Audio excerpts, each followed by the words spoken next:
A longo prazo, estaremos todos mortos. O que você acha dessa afirmação? Eu sou Sérgio Molinari, esse é o meu canal no YouTube e, obviamente, por mais que seja uma afirmação muito forte, ela também é verdadeira, porque ninguém é eterno, a começar pelas nossas empresas, que mais ou menos todas têm um certo prazo de validade. Mas eu vou usar essa frase, essa citação, que é do John Maynard Keynes, um dos maiores economistas de todos os tempos. Ela foi falada, ela faz parte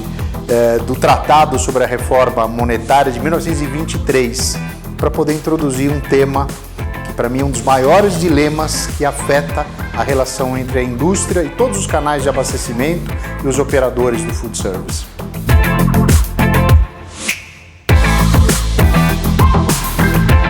Mas eu poderia também utilizar uma outra frase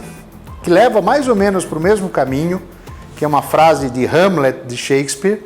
em que ele logo no começo da peça, ele fala, muito conhecida a frase, ser ou não ser, eis a questão. E que por trás dessa frase do ser ou não ser, eis a questão, tem a discussão entre viver e morrer, entre existir e não existir, e que muitas vezes é a discussão entre é tão difícil viver no contexto todo que a gente vive que às vezes a opção de morrer ela acaba sendo considerada. Não concordo com nada disso, etc. Mas onde eu quero chegar com essa história é: existe nesse momento da relação entre a indústria e os canais de abastecimento do mercado um conjunto de ações e de posições de muitas das indústrias que pode estar levando para um caminho desse tipo de perecer no food service, de ceder espaço no food service, de perder relevância no food service. Nos workshops, sessões de aconselhamento estratégico, discussões sobre go-to-market, tanto com a indústria como com os canais de abastecimento, a gente tem identificado cada vez mais esse tipo de situação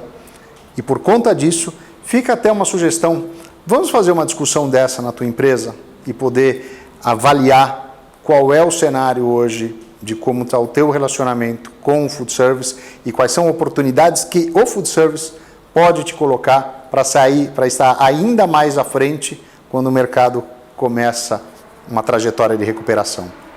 E lembrando que muitas das grandes indústrias, muitos dos grandes fornecedores desse mercado estão construindo relação, estão construindo o próprio mercado, semeando esse mercado há 10, 20, 30 anos. Não é algo que a maior parte desses grandes fornecedores, desses fornecedores prioritários, começou a fazer esse ano ou ano passado. Ou seja, muito do que se colhe é uma relação de longo prazo que se estabelece, ou que gera, ou que estabelece relações duradouras, preferenciais, prioritárias e etc. E o que é que a gente tem observado? Que na busca de capturar o maior resultado possível derivado de um crescimento atípico do varejo alimentar e de oportunidades derivadas desse crescimento atípico e lidando ou respondendo a uma retração ainda mais atípico do food service, a gente percebe que muitas das grandes indústrias estão tomando decisões e posicionamentos de privilégio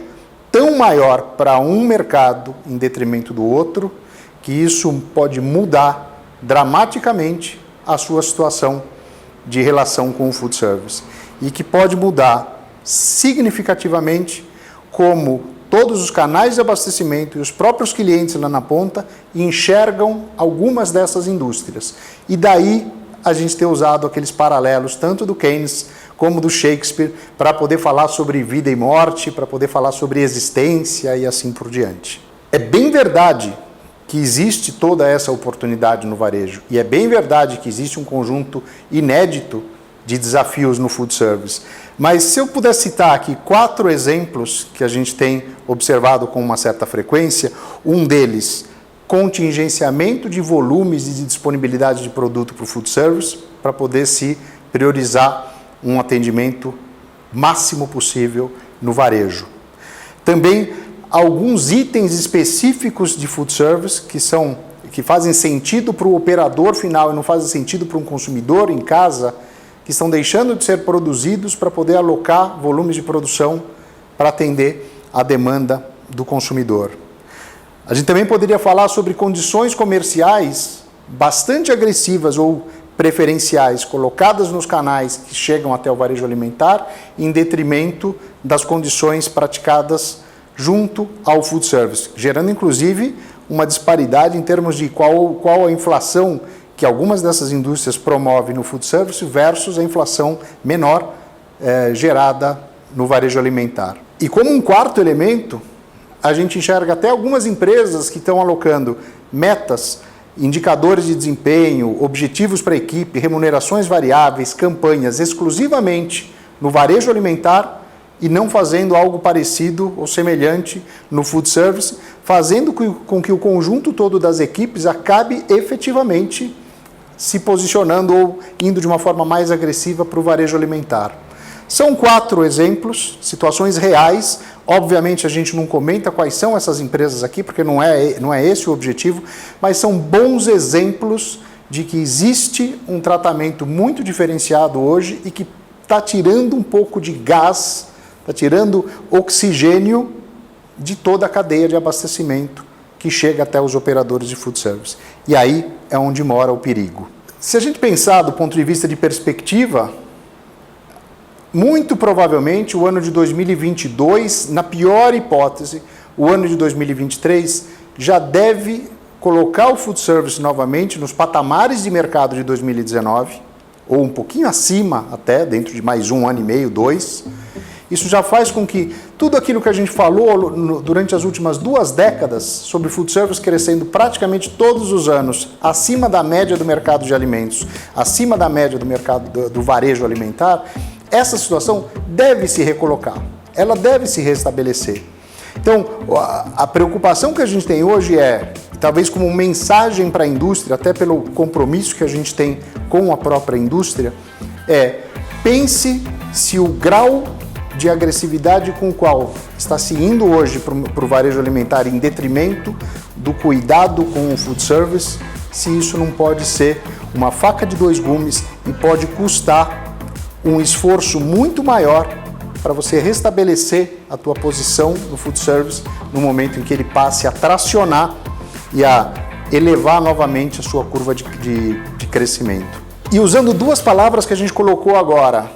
nessa discussão, compromisso e cuidado.